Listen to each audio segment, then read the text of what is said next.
mean, now I've written plays myself, so I know about this thing. It's a solid thing that moves in time. And the most important thing, in a way, with a play is how many words you leave out, not how many words you include. And you're always cutting and editing. But so that I will start with regularly. I'll start with a long and elaborate conversation with Jack on the phone or through email, or we'll meet up and with Catherine, and sometimes he refers me to experts on the play, different academic experts, and so I like to do that. And then I just read the play. I just read the play again and again and again, and I look at the English, look at the Spanish, and it's the verse.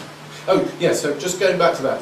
The great thing about Lope is Shakespeare uses a number of verse forms, but dominantly we have the iambic pentameter. Great. And then the second most prevalent form is prose. So he moves between prose and that tells you something to direct. You think, so he's using verse because now he's using prose because. So that's a little clue. But Shakespeare doesn't give you as many clues because he doesn't. Although, as I say, he does have. We can all quote, 6-beat lines he uses in Measure for Measure. But dominantly, it's prose and 10 beats. That's. And Lope is constantly shifting between verse forms, and so that he's constantly giving you clues. He's constantly saying, think again. The energy changes, the spirit changes, because if you're going to bother to come up with all those different rhyme schemes, which is, it's easier in Spanish, but it's hard work. As the poet sits in his study trying to pull his sticky verses, it's hard work. So he did that for a reason. So he's telling you something. So that's another great clue. It's just he's changed verse form. Why? And that's so. It's, as I say, it's a mixture of things. And then I'll get the design and I'll do a first draft of the translation. And I'll get Jack to comment, I'll get Catherine to comment on it, and then I'll give it to people who don't know anything about the play at all. Dear long-suffering partner will read it. And I'll give it to a designer who doesn't know anything about the show at all, and they'll just go, "Oh, this is great! I love that. I didn't understand that." And you go, "Why?" So it's very good to use a number of references. If you just use an academic reference, then or if it's like you don't just eat meat. You have to. So I dip the text in lots of different kind of solutions to pick up as many different clues as I can. How much did the translation change when you went into rehearsal? It changed quite a lot, and I just consciously made the decision to stop changing it because it drives the actors to distraction. Yeah, exactly. No, I mean, like with a big company like this, if you've got a big company like this, then they have to have understudies. And one poor guy came up to me yesterday and confessed, lovely guy, the guy who's playing Simbranos, Kevin Hanchard. He's a lovely boy and a very good actor. I think he's got a lot of potential to be a good member of the Stratford company. But he said he knew he was playing Simbranos, which is not a huge part, but he was understudying Flores and he was understudying Barildo, and he thought he'd better start by learning Flores' 2 big speeches. And so before rehearsals came, he learned them. And then on day 1 I said, I really haven't written those big speeches very well, I'm going to completely rewrite them. So this guy spent 2 weeks learning these speeches and then I completely rewrite them. And the guy playing Flores starts to get scared when he says, have you rewritten it? I go, no, it's such a long speech, I'm going to rewrite it, don't worry, I'll be there. And next day, it's not there. And it took me a week to rewrite that speech. The first one, when he's talking about the extraordinary medieval pageantry of the battle. So it's easy for me. It's easy for me because for me, it's yes, that's better, I can make that better. And you constantly think, because you can go back to the text once you've seen, because the only way to understand a play, I think, really, all this homework you do is great and it gets you somewhere, but the real text, well, it's stages.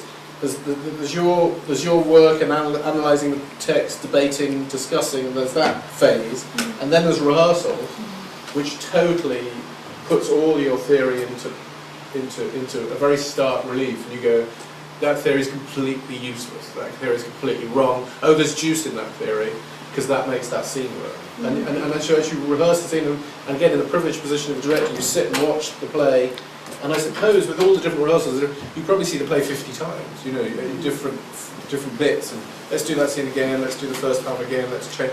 So the process of watching the actors do it teaches you and increases your sensitivity to every nuance of the play and every potential nuance and every potential irony, because that's one of the great things about Lope, which makes him hard to translate and hard to direct, is this constant use of irony. So there was, for instance, sort of tiny little moment at the end of the scene, which I think we called Victory to the King and Queen, when the villagers celebrate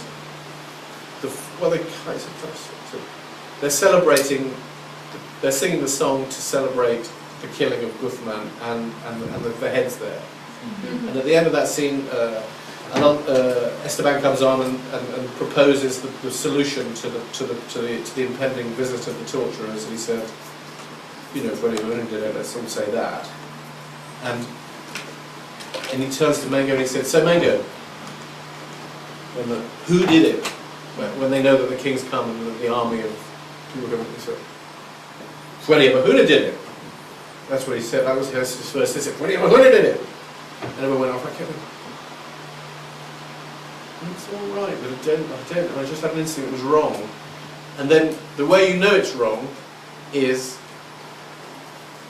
story-wise, if Mango's going to be the hero of the torture scene, we've got to think he's going to blow it. So you know he's got to be saying, so that I'm sure a lot of people could disagree with it. But that Lope is a great he really manipulates us. He really in a creative way. He leads you to believe one thing and then he does the other. So it's a blind. So that just there's an irony. Again, you look at the line, you think, oh, that's a good line, and then you think, oh, it's ironic. So that. And so I think there's lots of little wit, especially so that when I go back to England, probably in a couple of weeks, because I'll just let it all settle and get out of my mind for a bit, I'll go back to the computer, I'll go back to the draft we took into rehearsals, which has probably changed 20%, and I'll rewrite it again with the knowledge and the experience that the actors have given me. And of course, so I talked about those phrases. You've got the phase of preparation, the theory phrase, and then you've got the trial and error phase, which is with the actors, and then the most important phase, which is when you hit an audience, because that's the ultimate test. Because this is where you think you're working it out. This is where you go, okay, the two sticks of wood I want to rub together are this. Is there a fire? Yes, we're off. And then this, the audience say, no, that's not a fire. I'm not warm. You think it's funny, we don't. You think it's emotional, we're not moved. So that's the ultimate test. So now I've had all three on this, and so I can go back to the beginning and it's just like 1,000 tweaks. It's 1,000 tweaks. That's what I'll do now before it then goes off to publication.